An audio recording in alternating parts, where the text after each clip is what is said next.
Բժշկության ամենաբարդ մասնագիտություններից մեկը իմ համար մաշկաբանությունն է։ Կա ավելի քան 3000 նոզոլոգիական միավոր։ Մենք ուղղակի անգրագետ ենք եղել, թե փոխվել է բնությունը։ Սկսեցին մաշկաբանները ակտիվ պրոպագանդել արևապաշտպանները։ Ֆորդեյսի, Ճարպագեղձայսի, Մոնտգոմերի, չգիտեմ ինչա։ Մաշկի խնամքի մասին խոսացող բլոգերների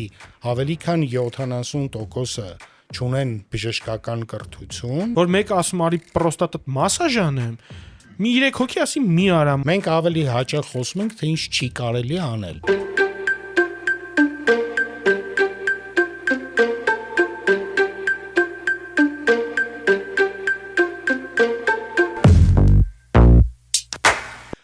Դուրսը ամառա, արևը վառում է, իսկ արևի ճառագայթները, մեր պապերի արևի ճառագայթները չեն, իրենք մի քիչ ավելի ինտենսիվ են ու մի քիչ ավելի վտանգավոր։ Իսկ թե ինչի ու ոնց պետքա պաշտպանվենք արևից, այսօր մեզ կպատմի բժիշկ մաշկաբանության ամբիոնի դասախոս, մաշկաբանության ազգային կենտրոնի որ բաժնի վարիչնիկ Մաշկաբանության դասախոս չեմ, դասախոսում եմ իհարկե բանում, առողջապահության ազգային ինստիտուտի ալերգոլոգիայի ամբիոնում, մաշկաբանության ազգային կենտրոնի ուսումնական բաժնի ղեկավար եւ երևի թե էլի մաշկաբանության հետ առնչվող պաշտոններիցս նշեմ, որ դեռ ի պաշտոն է մաշկավեներաբանների հայկական ասոցիացիայի նախագահ։ Ընտրությունների մոտիկա։ Չէ, մեր մոտ պարզապես կանոնադրություն ընձեռագրված, որ ամեն 2 տարին մեկ պետքա փոխվի, դեռ ընտրություն չի եղել։ Հա, հասկացա։ Այդ շատ լավ, դեմոկրատիան զատո մեր ասոցիացիաներում կա։ Նշանակը բարձր մակարդակի վրա եղել մեր մոտ միշտ։ Արևը ինչի է փոխվել։ Այս հարցը սիրում եմ էլի ես տալ, որովհետև այն ժամանակ այդքան կրիտիկական չէր արևից պաշտպանվելը ինչքան հիմա, իմ մանկության տարիներին, թե մենք ուղղակի անգրագետ ենք եղել, թե փոխվել է բնությունը։ Ու իրականում 2 կոմպոնենտն էլ կա ստեղ, իհարկե օզոնային շերտ, բան այդ ամեն ինչի մեջ շատ չխորանալով, երևի փոխվել է գիտակցական մակարդակը։ Մենք սկսել ենք ավելի հաճախ խոսել դրա մասին, խոսել արևի ոչ միայն դրական, այլ նաև բացասական երևույթների մասին եւ միգուցե դրանով է պայմանավորված, որ արևի ճառագայթներից պաշտպանվելը ել ավելի ակտուալ է դառել, որովհետեւ ցավոք սրտի մի քանի վիճակագրական ցուցանիշ բերեմ Հայաստանում գուցե երևի մի 5 տարի կամ մի փոքր ավել կամ մի փոքր պակաս տարիներ առաջ մելանոման ախտորոշվում էր ցավոք սրտի post factum, այսինքն մարդը մահանում էր, հետո նոր ախտորոշվում էր մելանոմա, երբ որ մի փոքր իր մաշկային օնկոլոգիաների եւ մասնավորապես մելանոմայի մասին սկսեցինք ավելի շատ խոսել մաշկաբանները, սկսվեց իրականացվել տարբեր ակցիաներ եւ հայտնաբերելիությունը մեծացավ, դրա զուգահեռ նաեւ սկսեց ռոպագանդան արևի ճառագայթներից պաշտպանվելու։ Ցավոք սրտի դեռ առիթ ունեցել եմ խոսելու մաշկային ուռուցքներից բժիշկների համար, ցավոք սրտին դեռ մեկնաբանություն հնչեց բժշկի կողմից, որ դուք եկել եք արևապաշտպան ռեկլամ անելու, դեռ այդ մոտեցումը կա։ Այսինքն մեր ազգում արևապաշտպանը լավագույն դեպքում ասոցացվում էր ծովափնյա հանգստի հետ, այնիշ ձմեռը տնից դուրս գալուց մենք պետք է ասենք մարդիկ դեռ զարմանում են, որ ոնց, օրինակ կան խնդիրներ, որոնք որ ուղիղ կապ ունեն արևի ճառագայթների հետ, տարբեր մաշկաբանական, որոնց դեպքում ուղիղ ցուցում է, ես մեկ-մեկ մի փոքր ավելի կոշտ, քան խնամ, ես ասում եմ, որ դա ձեր մոտ պետքա դառնա պարտադիր հիգիենիկ նորմ, նույնքան ինչքան որ օրինակ ատամի խոզանակ կամ ատամի պաստա օգտագործելը։ Օրինակ ես իմ մեքենայում ունեմ արևապաշտպան, գործի տեղում ունեմ, տունը ունեմ ու անընդհատ օգտագործում եմ։ Երկրորդ միտքը ինձ ավելի ոգեշնչող էր, իրականում ունենալը մեկ այլ բան է։ Չէ, օգտագործելը մեկ այլ բան։ Չէ, օգտագործում եմ մեր ընդհանուր ընկերը Էդուարդը, միշտ որ ինքը անդադ որ խոսում ենք շրջապատում բան, ինքը միշտ ասում է, այս հայտնաբերեցի, այս հայտնաբերվավ, այս եղավ, դու ինչ անեմ որ չհայտնաբեր, արևապաշտպան, հասարակ լուծում։ Արևապաշտպանները ժամանակին ավելի քիչ յուղային էին, 15-20 SPF-ները, բան ավելի հաճելի էր քսել, հիմա շատ յուղոտ արևապաշտպաններ պետք է քսեն, որ բան լինի, բայց իրանց արկայությունը նամանավանդ որ մենք հիմա գիտակցում ենք ճառագայթները A, B, C-ն ու որ մեկից արևը կպա, մեկից օզոնային շերտն է պաշտպանում, մյուսից ամպերն է պաշտպանում, իսկ օրինակ այդ տեսակի ճառագայթներից նույն մութ եղանակը կարա չպաշտպանի, դրանցից պետք է միանշանակ ինչ վերաբերվում է ավելի յուղային, ավելի քիչ յուղայինին, այսօր ուրախություն մեզ կարող ենք նշել, որ արևապաշտպանների հայաստանյան շուկան շատ բազմազան է, անգամ մաշկի տեսակից գեր յուղոտ, գեր չոր, հա, ջրակայուն, ծովափնյա հանգստի համար նախատեսված, մեծ մակերեսներ մշակելու համար նախատեսված բավականին լայն են եւ մի քիչ կարող է բանը ստացվի նենց որ մենք ամեն ինչ բերում ենք դեպի մաշկաբանության դաշտ, բայց իհարկե գրագետ մաշկաբանի կողմից ընտրել համատեղ արևապաշտպանը դա նույնքան լավ մոտեցում է ոնց որ օրինակ բերանի խոռոչի խնդիրների դեպքում ստոմատոլոգի հետ ընտրել համապատասխան բերանի ողողման հեղուկը կամ ատամի մածուկը Միանշան նույն լավ անտիբիոտիկ ընտրելու նման մի բան է դա, հա, Իհարկե։ ու մարդիկ ովքեր ավելի շատ ունեք, ես շատ նեվուսներ ունեմ ի վրա, շատ, տարին մի անգամ դերմատոսկոպիա եմ անում, իրենք պետք է ավելի զգուշ լինեն, ավելի բան, հասկանալու հարց է, որովհետև վերջերս մոտ շատ լավ վավերագրական ֆիլմ էր հելել բանի առումով, որ մելանոմաներից շատ հանգիստ կարելի է պաշտպանել, եթե ԻԾՆ օգտագործել արևապաշտպան մինչև կյանքի վերջի օրը։ Իհարկե կա այդ, բայց բանը մենք նույն մեր մյուս ընկեր Հովանեսի հետ շատ հաճախ այդ միտքը տարբեր առիթներով օգտագործում ենք գիտելիք եւ վարքագիծ։ Դրանք շատ տարբեր բաներ են, ժամանակին չկար գիտելիք, չունեք կամ ձեր մոտ ինտելեկտուալ խոսակցությունների մասնակցել։ Ժամանակին չկար գիտելիք, հա, հիմա գիտելիքը իհարկե կա, որովհետև խոսում է դրա մասին, միջին վիճակագրական մարդիկ գիտեն դրա մասին, ցավոք սրտի գիտելիքը արդեն կա, բայց վարքագիծը չի փոխվում։ Ես միշտ դրա մասին օրինակ եմ բերում, սեփական օրինակով, իհարկե վատ եմ անում, որ դրա մասին խոսում եմ, բայց ծխելու, հա, իհարկե, ես որպես բուժաշխատող շատ լավ գիտեմ ծխելու վնասների մասին, այսինքն կա գիտելիք, բայց ցավոք սրտի վարքագիծը չի փոխվում։ Դե հենց այդ է հարցը, իմ մոտ այդ արևապաշտպանը օգտագործելու բանը հիմա չկա վրաս, որովհետև նկարանում ենք, փայլելու էր դրա համար ուշադիր մի նայել։ Կներես դրա համար ասացի, որ ունենալը մի բան է, օգտագործելը նկարահանում են, սպաներ սովետը, որ հիմա վրաս ինչ-որ յուղային կրեմլներ կսած։ Ինչու՞ է հարցը, ինքը եկա վախից, որովհետև ես դեպք պատմեմ, կին ոտքի վրա նևուսը դուրները չի գալիս, չէ, հա, էլի, հա, հեռացնում են ու վերջում մի քանի տարի հետո բողբոջ լիմֆատիկ հանգույցներում, դե չի գնում հիստոլոգիական հետազոտության, ամբողջ լիմֆատիկ հանգույցներում մելանոմայի մետաստազներ, էլի, մետաստատիկ բախտահարում մի քանի տարի հետո ոտքի վրայից։ Ու միշտ այդ առողջ եզր պահելը, պաշտպանվելը եւ այլն տեղից է գալիս։ Իհարկե ցավալի բան եք ասում, մենք մաշկաբաններս, եթե դու որպես ուրոլոգ մասնագետ դու այդ մի դեպքից ես տեղյակ, մենք ցավոք սրտի մաշկաբաններս առնչվում ենք դրա հետ շատ հաճախ, բարբերաբար, երբ որ լավագույն դեպքում բժշկական կենտրոնում, ասեմ, որ վատագույն դեպքերն էլ կա, վարսավիրանոցներում կամ ոնց են հիմա ավելի ցիվիլ կոչում գեղեցկության սրահներում, հեռացնում են գունակային նևուսներ, որոնք հեռացվում են ամենատարբեր մեթոդներով, որոնցից հետո չի իրականացվում, պարզապես չի մնում մատերիալ, որը որ կիրականացվի հյուսվածաբանական քննություն եւ բարբերաբար մենք նման դեպքերին ցավոք սրտի դեռ առնչվում ենք։ Բժշկական արտահակուստը բժշկի գլխավոր ատրիբուտներից մեկն է, այն կարող է ապահովել լավ տրամադրություն ամբողջ օրվա համար, ինքը կարա ցույց տա, թե ինչքան կարևոր է ձեր աշխատանքը ու ամենակարևորը, կարա կեղտոտվի, իսկ դեռ շորերը չկեղտոտվեն։ Բժշկական արտահակուստը պետքա լինի հարմար, պետքա լինի շնչող, պետքա արագ լվացվի ու շատ արագ հարթուկվի, մեկ-մեկ նույնիսկ չհարթուկվի։ Այն նմանատիպ արտադրանք ձեզ առաջարկում է Ախուրյանում, Շիրակի մարզում արտադրվող Go Medical-ը։ Մարզային ստարտափ զարգացնելու ամենալավ քայլը կլինի Go Medical-ից գնել ձեր բժշկական արտահակուստը, որը ունի շատ գերազանց որակ, այն թանկանոց 30-40 հազարնոց ֆորմեկի որակից ունի, բայց վաճառվում է սկսած 18,000 դրամից։ Առողջ եղեք։ Իդեպ ես այդ եմ հագնում։ Պակա։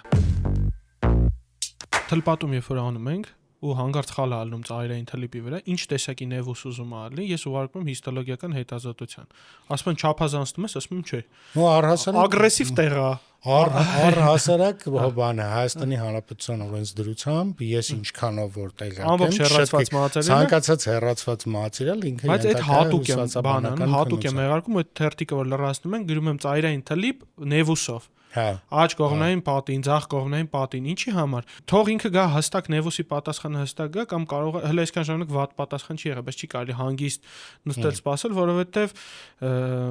չես կարող ասես այդ մարդուն դու այդ պահին ինչից ազատեցիր կամ ինչից չազատեցիր, էլի։ Յուրաքանչյուր հեռացող բան։ Հետո հիմա եկանք այն թեմային, ինչից ես ուզում եմ խոսամ։ Բժշկության ամենաբարդ մասնագիտություններից մեկը իմ համար մաշկաբանությունն է։ Ասում ինչի։ Շատերին թվում է թե էսի շատ հեշտ մասնագիտություն է, բայց դեր տարբերակիչ ախտորոշումը դա մեծ կինո է, որովհետև օրինակ որ խոսում ես մաշկաբանների հետ, ասում եմ էսի գոյացությունը էս անունն է տալի, էս անունն է տալի, էսի Ֆորդեյսի ճարպագեղձա, էսի Մոնտգոմերի, չգիտեմ ինչ է, էս լավ ողբորպես էս երկու հատ պոչկի անուն եմ հիշում, աչ ձակով բրծավ, իսկ ձերը սենց եկա ու ինքը իր տարբերակիչ ախտորոշումը լուրջ մաշկաբանությունը ու այն ինչ որ հրամցվում է հիմա սոցցանցերում, պարոն Վարդանյանը կհամաձայնվեք իրայից կատեգորիկ տարբերվում է, որովհետև ծանր մաշկային խնդիրները իրանք կամ մաշկային խնդիրների դրսևորումները, որոնք կարող խոսան ծանր հիվանդությունների մասին, պետքա կարողանա բժիշկը տարբերակել։ Իսկ հիմա շատ ժամանակ մարդիկ օրինակ մեջքի վրա լիքը պիգմենտներ, իմ մաշկաբան ծանոթներից բան, ասում են, այստեղ անպայման մարդու կոլոնոսկոպիա ցուցված։ Բայց երբ որ ինքը գնում է այդ մաշկային պիգմենտները վերացնելու տակի շենքի բանում, կոսմետոլոգիայում, ինքը չի էլ մտածում, որ իրան այդ որ ռեսկի իր մաշկի վրա սաղ սև պուտիկները առաջանում, գուցե մի հատ հաստաղեկը ստուգել է, ապետ պոլիպոզի կամ ավելի վատ բանի մասին կարա խոսա։ Կամ սկզբից, որ մաշկաբանությունը իրականում բավականին բարդ է, ու ասեմ, որ մաշկաբանությունը բժշկության լիիրավ ճյուղ է ու ամենալայն ճյուղն է, որտեվ չկա բժշկության մեջ մեկ այլ ոլորտ, որտեղ կա ավելի քան 3000 նոզոլոգիական միավոր, որոնք բուժում են 5 կրեմով։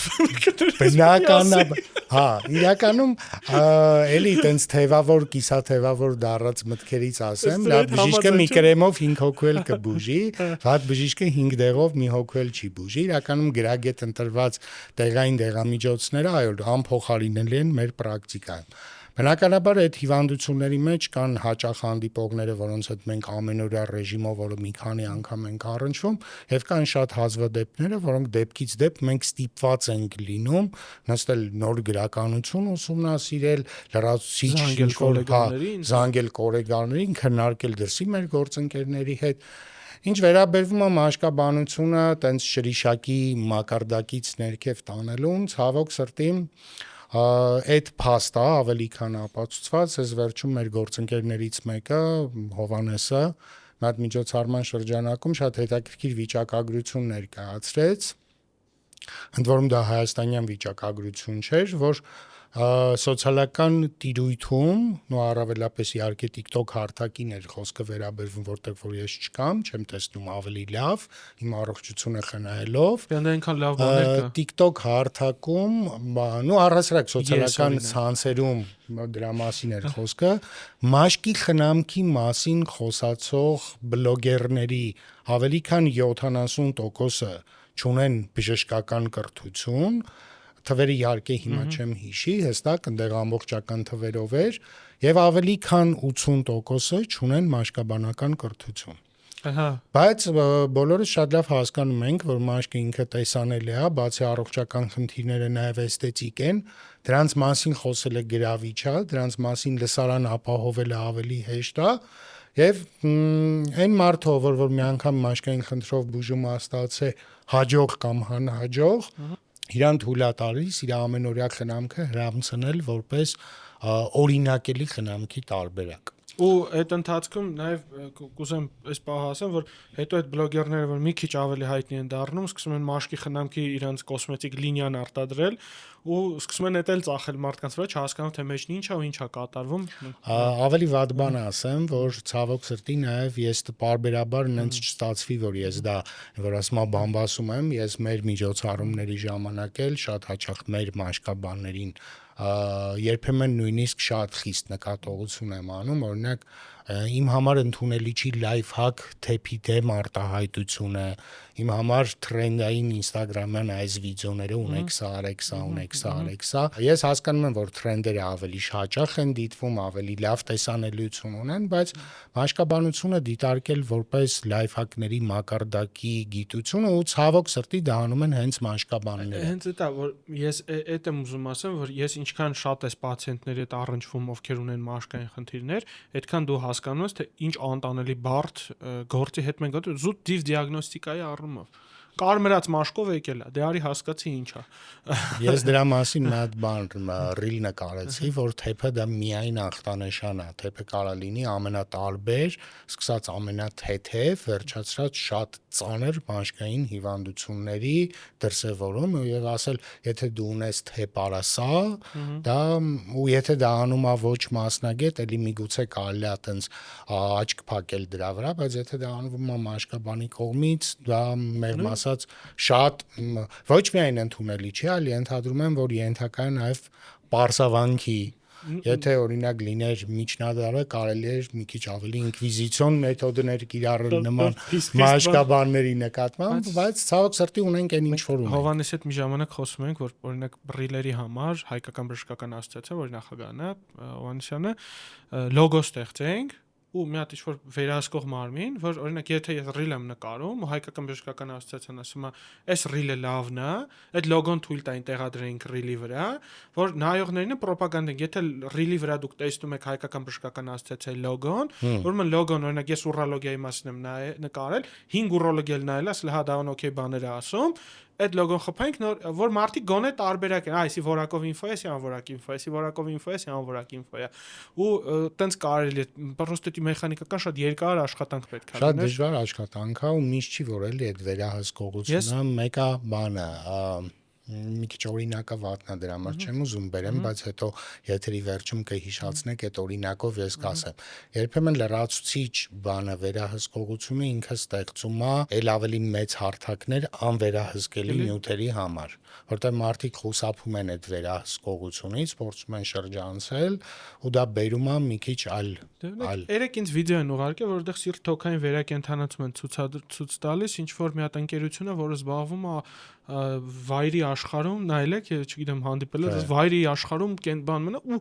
ինչ որ դու գիտես սիրտ ես 3 տարի շտապ օգնությունում եմ աշխատել, ինչ դու գիտես սիրտ թոքային վերակենդանացում, դրա հակառակն է անում։ Ոնց ուզում կարքին հաղորդման մեծ գևորը շնչում է, դմբաց հաստատ չի շնչում, հաստատ չի շնչում, լրիվ այդ բանը է, էլի։ Այդ ամեն ինչի վերահսկման չէ, գոնե գիտակցման մակարդակ պետք է գա, էլի, որովհետև ինչ ենք ես մաշկաբանության ոլորտում այս թեման խոսում, որովհետև օրինակ ուրոլոգիայում մեր ընկերները ովքեր վիդեոներ են նկարում կամ ես եմ նկարում, ես չեմ հանդիպել այդ կատեգորիկը, ու չի հայտնվում այդ lifestyle blogger, oh yo, привет, դու ունես էրեկտիլ դիսֆունկցիա, բանի մայա։ Ունես էրեկտիլ դիսֆունկցիա, ասա, ունես սիսի, տարասա։ Կամ արասա, հա, կամ նման ինչ որ պրոստատի բուժման համար, բայց այն կատեգորիկ բաներ, որ մեկ-մեկ մաշկաբանության մեջ կան, օրինակ գովազդ ես նայում փաստացի, մարդը ասում է լազերային հեռացումներ են անում։ Լավ, ակրոխորդոմայով հիվանդը եկավ, լազերային հեռացումը արեցիր պապիլոմաներով։ Քանի հոգու մոտ այդ մարդը ուղարկես էլ գնալու մետ ինսուլին ու գլյուկոզած ստուգի։ Մատ եկեք բանը սկզբից գանք էլի, նախ բանը ես կհամարեմ, որ իմ առաքելությունը այս աշխարհի երեսին մեռնելուց առաջ իրականացվեց, երբ որ գոնե մաշկաբանները փափուկ ֆիբրոմաներին կամ ակրոխորդոներին էլ պապիլոմա չասեն։ Գոնե մաշկաբանները։ Այս Հովանեսյանի շնորհքն է, որ ես ստացա։ Ես հասկանում եմ, որ իրականում ասենք բանը հարմար է այտենց ժողովրդին ավելի ընկալելի է պապիլոմա տերմինը, քան փափուկ ակրոխորդոն կամ փափուկ ֆիբրոմա, բայց ես ասում եմ դա իմ առաքելություններից մեկն է, որ դրանց ճիշտ անունով գոնե մաշկաբանները ասեն։ Իրականում փափուկ ֆիբրոմաների տակ շատ տենց ինչ որ լուրջ առողջական խնդիրներ մանգալ չէ, եթե դա ասենք ինչ որ էպիզոդիկ դեպքի մասին չի խոսքը։ Դες բոլորին չի որ կուղարկենք ինսուլինառեզիստենտություն ստուգելու կամ ուրիշ ինչ որ մի բան։ Այլ հարցը, որ այդ փափուկ ֆիբրոմաներ ասվածը նորից հետ գալով, որ հեռացնում են որտեղ ասես, ոնց ասես, ու երբեմն փափուկ ֆիբրոմաների հետ նաև գոյացություններ, որոնք որ օրինակ մելանոցիտային են ու կարիք չկա, ոչ միայն կարիք չկան այդ բառը չի, հարգելվում է հեռացնել նման մեթոդով։ Այդ դա հարցի արդեն ինչի գրջագույն որ? կողմ, որտեղ մելանոցիտային ցանկացած նևուս հեռացնելու համար պետք է ունենալ մատերիալ, ունենալ զգոնություն, իսկ օրինակ նույն հեղուկ ազոտով այրելու դեպքում, սառեցնելու դեպքում, այնքան են մեր պացիենտները ասել հեղուկ ազոտով այրել, որ ինքս ես, հեղուկ ազոտով սառեցնելու դեպքում կամ էլեկտրոկոագուլյատորի դեպքում կամ լազերի դեպքում պարզապես այդ մատերիալը չկա։ Հյուսված չկա նայելու հիստոլոգիայի համար։ Դե այդ օրինակի համար, որ ասում են մարդիկ ասում են Ամերիկայում կամ Գերմանիայում կոսմետոլոգ կամ բան դառնալու համար կրթություն են ստանում, բան այստեղ 6 ամսվա կուրսեր են ավարտում դառնում են, հենց այդ դրա համար է արվում։ Այդ 3 տարվա մեջ մեկի ուղեղի մեջ կարաս նստացնես այդ ինֆոն։ Ոնց է մեր մեջ օրինակ նստածա, որ եթե մարդը փորը ցավում է, ցավազրկող չենք տալի։ Քանի տարի պետք է ասեմ, որ մեր ուղեղի մեջ գանվեր։ Դժվար է հասնել դրան, ես օրինակ նույն HPV մասով, ես բարբերաբար տարբեր առիթներով էլի խոսացել եմ, էլի խոսում եմ, որ հարգելի, սիրելի բուժաշխատողներ, կարևոր է նմուշարման հատվածը։ Տղամարդկանց մոտ մենակ միզուկը չի, որտեղից կարելի է վերցնել, կանանց մոտ մենակ արգանդի պարանոցը չի, որովհետև գալիս են իմ մոտ, ասում ես, նայում ես, տեսնում ես արտաքին սեռական օրգանի վրա, գլխիկի վրա, ծայրային թլիպի վրա, ցալքի շրջանում, ասում ես, գիտեք, ձեր մոտ մարդ պապիլոմավիրուսի դրսևորում կներեք, հեսա դոկտորին պատասխանը, որտեղից արվել միզուկից։ Իսկ բանը վիճակագրությունը ինչ ասում, որ միզուկում տեղակայումը ընդամենը 7% է, այսինքն 100 պացիենտից ընդամենը 7-ի մոտ։ Կամ գալիս է կին արտաքին սեռական օրգաններին, ասում է, ես նմուշարված եմ, իմ մոտ բացասական է, որտեղից է վերցված արգանդի պարանոցից։ 16-ն է, 18-ն է կամ 68-ն է։ Ցավոք սրտի կան բաներ, որոնց դեմ իհարկե չեմ հանձնվում, շարունակում եմ պայքարել, այդ թվում փափուկ ֆիբրոմաներին, պապիլոմաներ չասեն բժիշկները, մասնավորապես գոնե մաշկաբանները, բայց հոսանք ինչ որ բան կփոխվի, որտեվ էլի մի հատ էլի միտք կա, որ բանը վակուում չի սիրում ոչ մի բան։ Ու այդ սոցիալական ցանցերում վակուումը, որը որ գալիս է մեր пассивությունից, մաշկաբանների пассивությունից, լրացվում է այլ աղբ ինֆորմացիայով։ Ձեզ հետաքրքրում է, թե ոնց եմ ես ամեն ինչը հասցնում, ով ասաց, որ հասցնում եմ։ Չեմ հասցնում։ Ինձ ուղղակի լավ օգնող մարդիկ կան, դա Spin IDS Agency-ն ու Spin Production-ը, ով կազմակերպում է իմ ամբողջ նկարահանման process-ը, ինձնից ասում եմ, գամ, նկարվեմ ու քաշեմ գնամ իմ ռադը։ Մնացածը իրանք են անում, այսինքն մոնտաժում են, post production են անում, տեղադրում են, տակի են լինքերն են դնում, like, dislike-երի քանակն են նայում, ասում են որ պահից վիդեոն առաջ տա ու գովազդատու են նույնիսկ ման գալիս մեր վիդեոների համար։ Իդեպ YouTube-ի մոնետիզացիան եկել է ու ժամանակն է մտնել YouTube ու փողեր աշխատել։ Spin IDS Agency, Spin Production, այդ երկուսը միավորված ձեզ կօգնեն, որպեսզի հասնեք ձեր երազանքներին։ Կներեք, դուք իմ լեկցիաներին եղել եք, չէ՞։ Երկրորդ կուրսում երեխեք որ հիմա եկել են ու նայում են լեկցիաներումս մի հատ այդ պահը ուզում էի էլի խոսալ, ինչի պիտի բժիշկները սոցցանցերում, թերթերում եւ բանում խոսա, էլի հաղորդակցություն կոմունիկացիաները, այնտեղ օրինակ են բերում 98 թվին Lancet Journal-ում մի հատ շատ վատ մամայի տղա հոդված է հրապարակում, որտեղ ասում է, որ պատվաստումներից աուտիզմ է առաջանում, Andrew Wakefield-ը անունը,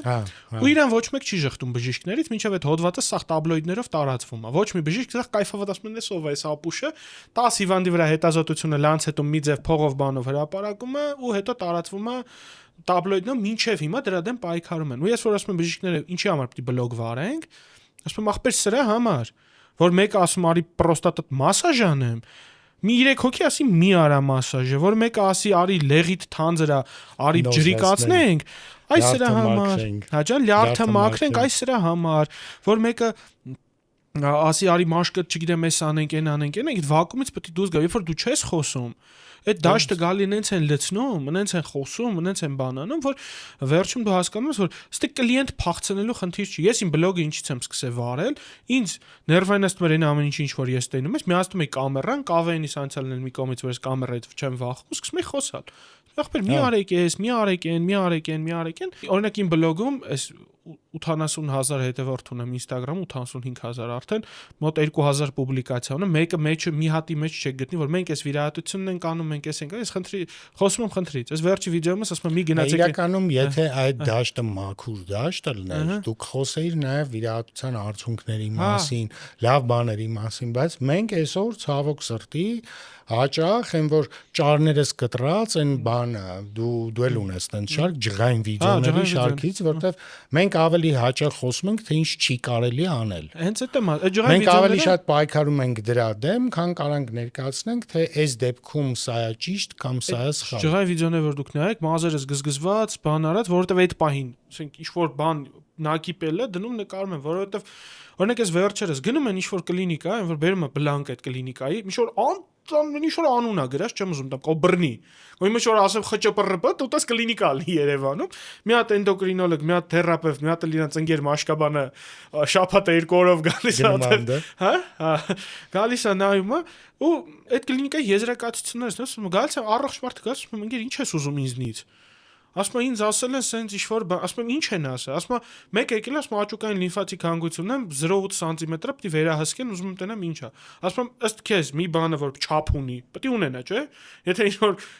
ֆիզիկայի գլխավոր օրենքներից մեկն է։ Մի բան կա չափ ունի։ Պիտի մի բան չափ ունի, հիմա սոնոգրաֆիկ դնեմ, սաղ տեղերում լիմֆատիկ հանգույց կտենամ։ Գնա ասում տեսար 0.8 սանտիմա դրունքը կա, ամեն ինչը կա, գնա ապրի քո համար։ Ասում ինձ ասել են ամիսը 1 արի սոնոյի, համ 0.8-ը մի օր կդառնա 0.9, հետո 0.7, հետո 0.4, հետո մի օր կդառնա մի օր կբորբոքվի կդառնա 1.5, ու դե տոն ինսուլտ կխփի, որովհետև ցավալի է, բայց փաստա մենք ունենք այսօր ինֆորմացիա, բանը, ու մենք բանը սոցիալական կայքերում ավելի հաճախ ստիպված ենք լինում պայքար տանել դրա դեմ։ Ինչ լրիվ հայլ ուղղությամբ պիտի գնանք։ Գրիգորյան Տաթևիկներ հյուր, երևի մեր հաղորդումից առաջ դուրս կգա իր հաղորդումը, առաջի հյուր այսօրվա որ նկարել ենք, Տաթևից հենց դրանից ենք խոսում, որ հիմա պրոգրեսիվ մասան նույն սխալներն անում, ինչ որ տատի պապիները ժամանակին, այն ամենա lifestyle progressive matcha խմող մասան հակել են վիտամիններին։ Ու այդ ինտերնետի գովազդած վիտամինները սկսում են անդադար պատվիրել ու խմել։ Որովհետև դու իրաց բացատրում ես դու նույն, հա, կաշմար է։ Նու ասենք մեր ոլորտում եթե էլի տենց ինչ որ խնամքի միջոցներ է շահարկվում, որոնք լավագույն դեպքում վնաս չեն տալու, խացա այդ էլ լավագույն բախտը բերելու հարց է։ Օրինակ մնացած ոլորտներում կատաստրոֆիկ շատ են բիոակտիվ հավելումները, որոնք որ չունեն ոչ մի ապացուցողական դաշտ, չունեն ոչ մի վերահսկողություն։ Ապացուցողական դաշտ չունեն, վերահսկողություն չունեն, մագնեզիումի էֆեկտը ապացուցված է, ինքը բադ է, բայց դու արդյոք մագնեզիում ես խմում, որովհետև այդ նոր այդ ենք խոսում, ասում եմ, պամիդորը Հայաստան մտնելուց ավելի լավ է ստուգվում, քան մագնին, վիտամին D-ն, օմեգաները եւ մնացածը, հա։ Ով է բացում այդ տուփը, նայում են մեջը որտ ճիճու չկա, սննդի նման են, չէ՞։ Բադ է, բիոակտիվ հավելում է։ Հա։ Սռոկը տեղն է, հա, վсё, գնաց։ Մցրեք շուկան ծախենք, իսկ մենք ինչքան ենք տեսել, որ այդ դեղերի մեջ դեղ է, այդ բադերի մեջ դեղ է։ Այդ մագնի տաբլետքեն։ Ու բանը մի օր չեմ հիշի իհարկե, հետաքրքիր մի հատ բան կար, էլի տեղի միջոցառումների ընթացքում էր, եթե չեմ սխալվում, գեպացիտներին նվիրված միջոցառման օրը, որ ռեակտիվ հեպատիտների ինչ որ մի տոկոս ու այդ թիվը զգալի էր, զգալի տոկոս պայմանավորված է հենց բանը բիոակտիվ հավելումների բես կոնտրոլի օգտագործումով։ Ռեանիմացիաներում քանի անգամ ենք վիտամին D-ից պերեդազիրովկա տեսել, շուտ այսօր մի 3 հաղորդում ենք նկարել, արդեն շատ եմ դրանից խոսել, բայց տենում ենք մենք այդ։ Մարդիկ մտածում են, որ եթե վրան գրած է բադա, բուսական է, ուրեմն լավ է։ Հա։ Դեղը ես որ մարդուն բացատրում եմ, ասում ախպեր ես դեղը մինչև հասել է քեզ, ֆիրման $1 միլիարդ փող է ծախսել, մի 20 տարի անցել է։ Այդ ով որ զապուսկ արը իր տղեն է ծախում այդ դեղը, ինքը հետագա սերունդների համար է արել այդ պրոյեկտը։ Սիրում է մեր ազգը, սիրում է որ իր վրա բանը, իրան համոզեն որ դա 100% բնական է, բայց օրինակ մեղրի օրինակ է, մեղրն էլ եթե շատ ուտենք ու 100% բնական մեղրը, հաստատ ինչ որ մի բանից կմեռնի։ Օրգանիզմում ինչ որ մի բան զբոյ կտա։ Մի հատ չկա դեցնա միսը, հա, միսը, կարմիր միսը, տավարի խոզի կարմիր միսը համար մեկ կանցերոգեններից մեկը ստամոքս աղիքային համակարգի։ Ու երբ որ ասում են առաջ այսքան քաղցկեղ չկա, ասում եմ առաջ այսքան մսի հասանելիություն չկար։ Մարդիկ շաբաթ 2 անգամ էին միս ուտում, սովետում Միկոյանը բաներ չէ մցրել ռիբնիձեն, որ այդ օրն է սպիտակուցը փոխարինեն մսով, որովհետև չէր հերիքում միսը։ Իսկ հիմա դու կարաս գնաս կիլոն 1000 դրամից կիլոն 10000 դրամ սահմանում կարմիր միս առնես, որը ավելի մեծ կանցերոգեն է, քան լիքը կանցերոգեններ, որ մենք ասում են ամենա ու կապ չունի այդ ոչխարին, որ սարի գլխին օրնությամբ են արածացնում, ինքը փսյոժը երկաթ պարունակող Ու այդ մտքին, որ հետ գանք, այդ պատվաստանյութի հետ կապված, որ պատվաստանյութերը առաջացնում են աուտիզմ, ու այդ հոդվածը դե բնականաբար վաղուց հերքվել է, բազմաթիվ հոդվածներ են դուրս եկել, երկարաժամկետ, բազմակենտրոն, ռանդոմիզացված հետազոտություններ, որ պատվաստանյութերը օգնում են, այդ թվում է HPV-ի պատվաստանյութը, բայց միևնույն է, ժողովուրդը հիշում է այն, ինչը որ առաջինն է ինչ-որ ռեզոնանս է առաջացրել։ ռեզոնանսը Նույն առաջացրել։ պատվաստանյութը HPV, ես վերջերս հոդված հրապարակեցի, Անգլիայում կանացի մահացություն HPV-ից 2022 թվականից այս կողմ չի գրանցվել։ Ես վերջում մեր ռուս գործընկերների հետ մի հատ on-line քննարկման էի, մեր ռուս գործընկերը ասում էր, որ Ավստրալիայում, որը որ կարող է ինչ-որ բան խառնեմ, հիմա այդպես հաստատ չեմ հիշի, բայց կարծես թե Ավստրալիան էր, որ ուներ մաքսիմալ HPV-ի պատվաստում, հա, ծածկույթ, ընդեղի իր գործընկերոջ հետ խոսելու ընթացքում ոչ միայն քաղցկեղների մասին էր խոսքը գնում, այլ առհասարակ անոգենիտալ գորտնուկներ չեն տեսնում, որ կարողանան որպես ուսանողական դեպք ցույց տան, ասենք ապագա մաշկաբաններին ամեն օր թողան, ամեն օր ցույց տամ, ամեն օր եկեք գինեկոլոգներին, այսինքն HPV պատվաստանյութը ոչ միայն բանանում կանխում է նաև քաղցկեղները, հա, իհարկե բուն նպատակը է, բայց նաև ասենք այդ խնդիրները ու HPV պատվաստանյութի հետ կապված ես միշտ ասում եմ, ես իմ սեփական օրինակն եմ բերում, ինձ որ հարցնում են, վայ, բա մենք էս են կարդացել, ասում եմ, եթե դուք պացիենտ եք, այդքան եք տիրապետում, ես բժիշկ եմ, պատկերացրեք ինչքան եմ տիրապետում, ասում եմ, որ ես ստացել եմ դեռևս 10 եւ կարող է դաժե ավել տարիներ առաջ, երբ որ մարդիկ ին վրա ծիծաղում էին, ասում են, դա կանանց համար է նախատեսված, ասում էի ես շատ եմ առնչվում HPV-ի հետ ու ես գտնում եմ, որ ինձ պետքա ստանալ։ Այն ժամանակ ինձ թվում է դուք հենց դրա համար վճարել եք մի $200, որտեղ այն ժամանակ այդ վճարովի էր, չկար էդի։ Նույն այդ առումը, որ մենք խոսում ենք, նույն Արտյոմ Վիչսլավիչն էր մեր հյուրը, մի անգամ Նայրի օնկոգինեկոլոգիայի վարիչը, իր մոտ գալիս են արգանդիվզիկի քաղցկեղ վիրահատել սովորելու սկանդինավյան երկրներից, չունեն case չկա, որ արձինատը արգանդիվզիկի քաղցկեղ վիրահատի։ Իր մոտ Սկանդինավիայից ինչ որ նամակ են գրում, ասում են մեր երկու արձինատը կան, ունեք դեպք վիրահատեն, տեսնեք։ Բայց այդ ոչ մեկ դրա մասին չի խոսում, որտեղ դա ռեզոնանս չի առաջացնելու, որտեղ դա գրավիչ չի, որտեղ դրա տակ ինչ որ նեգատիվ բան չկա։ Հվակից մեր ընկերներից մեկը մի հատ շատ լավ խոսք ասեց մի անգամ, ասում է, լավ պատվաստումներն աուտիզմ են առաջացնում։ Մեկը այդ ավելի լավ է, քան որ երեխան մեռնի, որովհետև փաստացի դա միանշանակ մի հատ եկեք մանկական մահացությունը, որ դու նայում ես, ընդհանրապես պրոստը պետք է մանկական մահացության թվերը հանել դնել իրար կողք, այսինքն դնում ես իրար կողք ու այդ հարցը փակվում է։ Այդտեղ ավել բանի մեջ ասում է ծանր մետաղներ կա, որոնց ասում է հեմատոենցեֆալիկ բարիերը։ Ինչի մեջ չկա ծանր մետաղ, ձուկը որ ուտում ենք, մեջը ծանր մետաղ։ Անգամ էլի արտեղել է եթերի շրջանակներում եմ ասել այդ միտքը, ինքը տենց թևավոր դարել է, որտեղ բարբերաբար օգտագործում եմ ես ասում բաժեմքի տակ քաբաբ կերած ժողովուրդը սկսել է մտածել պատվաստանյութի մեջի ինչ որ երկաթի կամ պարունակությունից կամ չգիտեմ բենզոլի պարունակությունից խոսել, երբ որ այդ նույն ժողովուրդը ասենք հյուսիսային պողոտայում երեկոյան ասենք մինիմում մի 5 անգամ վերև ներքև անում։ Նորմալ չի էլի։ Դե հենց այդ եմ ասում, ասենք որ դու սկսես խոսալ կայունացնող մետաղներ են, կայունացնող նյութեր են, դե միլիոն անգամ երևի ոնց բացատրեմ, այդ կոնկուրենցիան էլ է օգնում։ Երբ որ Pfizer-ը բանը հանում վակցինա, երկրորդ ընկերությունը ուզում է վրան կեղտ ման գա ու հայց ներկայացնի։ Բարբերաբար տարբեր բան է, ընդ որում շատ հետաքրքիր տենդենսը որն է, ես չգիտեմ դրա տակ ինչ ման գամ, բայց բարբերաբար թիրախում են այդտենց նեգատիվ բաների թիրախում են հայտնվում դարերի վեր իրանց ապացուցված արդյունավետություն ունեցող միջոցները, օրինակ պարացետամոլը, օրինակ բենզոիլ պերօքսիդը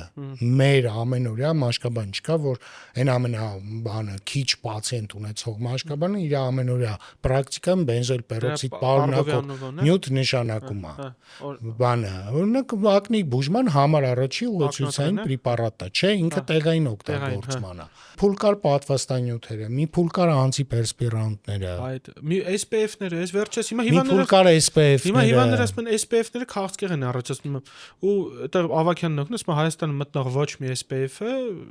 բան չունի, այդ պարունակող նյութերը չունի, որ քաղցկեղ են առաջացնում։ Հա, եթե դու գնաս Եգիպտոսի Պաձեմքից $2 SPF առնես, այդ կներես, բայց ինչ էլ առնես այդ գնի ու այդ սեգմենտի շարքում բան պետքա լինի։ Դու հարց է, все-таки այդ արևապաշտպանից կլինի, թե Եգիպտոսից կլինի, էլի։ Էդ էլ եմ հարցի մի կողմն է, որովհետև մենք միշտ նայում ենք, օրինակ ասում է GLP-1-ի ագոնիստները Ozempic-ը բան, վահանաձև գեղձի քաղցկեղ մկների մոտ էին դե առաջացրել այնտեղ պաթֆիզիոլոգիան պարզա, շատ ցե կլետկա ունեն, գիպերպլազիա է բերում, ասում է մարդկանց մոտ հայտնաբերությունը ինչ-որ մի քիչ շեղվել է, ավելի շատ է մեդուլյար կարցինոման, զուտ նրանից է, որ այդ մարդիկ ընդհանրապես գիտեն, որ GLP-1 ստանան, գնում են շիտավետքեն նկարում են։ Այսինքն իրանք ու տենց դանդաղ աճող ուռուցքը հայտնաբերվում է։ Ավելի վաղ փուլում։ Որովհետև դեղը որ ստանում են աշխարհում, չգիտեմ, 100 միլիոն մա։ Ասենք, եթե մենք հայաստանյան տենց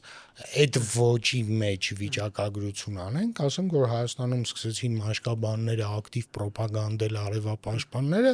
սկսեց մելանոմայի հայտնաբերման ցուցանիշը ավելանալ, բայց այդ դրանից ոչ եղավ։ Մենք սկսեցինք ակտիվ խոսել, ակտիվ հետազոտել, ակցիաներ անել, այո, գտնել մելանոմաներ, որոնք որ տենց ասենք 2 մմ-անոց կամ 1 մմ-անոց տրամագծով չափեր ունեն։ Դե հենա մակը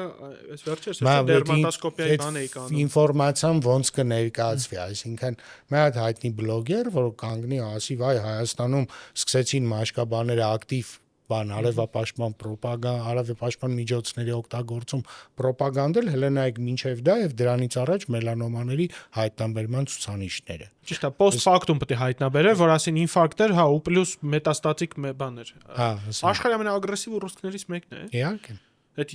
պրոստատի ուռուցք չի, երիկամի ուռուցք չի, որ մեծամասամբ։ Մենակ դա չի, մենք ասենք նույն բազալ բջջային քաղցկեղները, որոնք որ անմիջական կապ ունեն արևի ճառագայթների հետ։ Հələ քաղցկեղները, եթե տենց ասենք իրանք շատ ագրեսիվ որպես հիվանդություններ թողենք, մենք մի շարք մաշկային խնդիրներ ունենք, որոնք որ տեղակայվում են դեմքի մաշկի վրա, ռոզացիաները, կարմիր գայլախտի դիսկոիդ ձևերը։ Մենք այնքան շատ խնդիրներ ունենք, որոնք որ ուղիղ կապ ունեն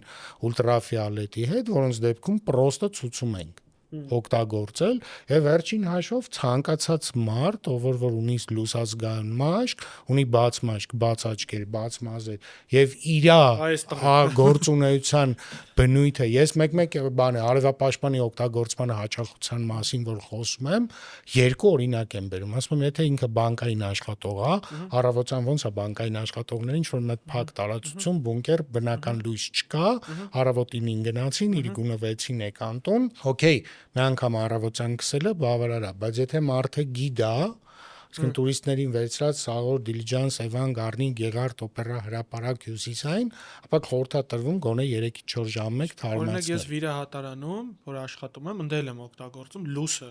որ վրես անգնում, բայց այդ տհաճության համար արևապաշտպան խաշելու այդ բանն էլա կորում է, լուսը անտանել շատ է խանգարում, որ վրետ անգնում էլ, շատ է տաքացնում։ Մանավանդ որ անորակին սովետական լուս ալնում վիրահատարում, խնդրում եմ փոխել։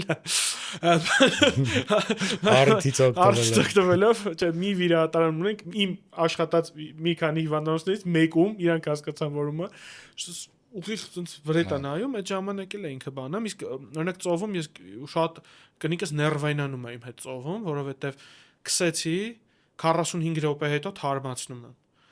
Ջուր մտահելա 45 րոպե հետո թարմացնում եմ։ Ես ասում եմ, նայեք, ծովափնյա, բասեին ծովափ, հա, առհասարակ ջրի հետ առնչվող բան հանգստի ժամանակ արևապաշտպանը ունի մի հատ կանոն։ Դաժե եթե իր վրա գրած է, որ ինքը վադա ջրակայունն է,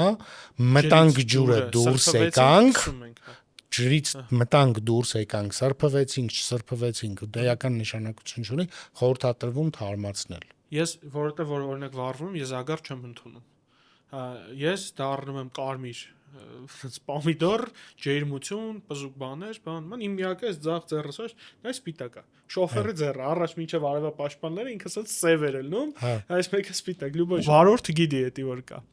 Բժիշկ Վարդանյան, մերսի շատ որ հյուրընկալեցիք մեզ։ Շնորհակալ եմ հրավերի համար։ Շատ հետաքրքիր զրույց էր, այսօր ինչ որ ես մտածում եմ, շատ եմ հոգնելու, որովհետև 5 հատ իրար վրա պետք է նկարենք հաղորդումը, բայց չէ, շատ թեթև է անցնում, որովհետև հյուրերի հետ նա одной волне, էլի, որովհետև ես մեկ հյուրեր եմ ունենում, որովհետև մտածում եմ, խիրեմ կանչել, բայց հա, այս հաստատ այդ դեպքերից մեկը չի, այս այն կարևոր զրույցներից է, որ եւս մի հատ ալիք է, որ մարդիկ կարողանան ստանալ այդ ինֆորմացիան, որովհետև միշտ պետքա ֆիքսել, որ այդ ձեր վակուումի, այնց լավ է, դուք եք այդ վակուումը նկատել։ Այդ որ ասում են դու խի ես խոսում, խի ես ասում, օրինակ այս կլինիկանեն խի ես անուն դնում, ասում որտեվ անուն դնելու է, որտեվ դա մարդ է գնում։ Ասում հա, որտեվ դա մարդ է գնում։ Իսկ մեր առաքելությունը մարդկանց Հայաստանում դառնալ նաև մեր առաքելությունը ոչ թե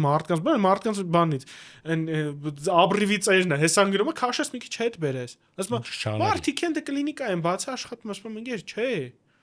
Չի կարա մարդը առողջության հետ կապված հարցերում չի կարել էլի տենց բես կոմպրոմիսնի լինենք սաղս պետք է բես կոմպրոմիսնի լինենք ես ընկերներ ունեմ ասում եմ ախպեր ընկերություն ընկերություն բայց ինչ որ դու անում ես շատ հին է շատ վատնա շատ տեղին չի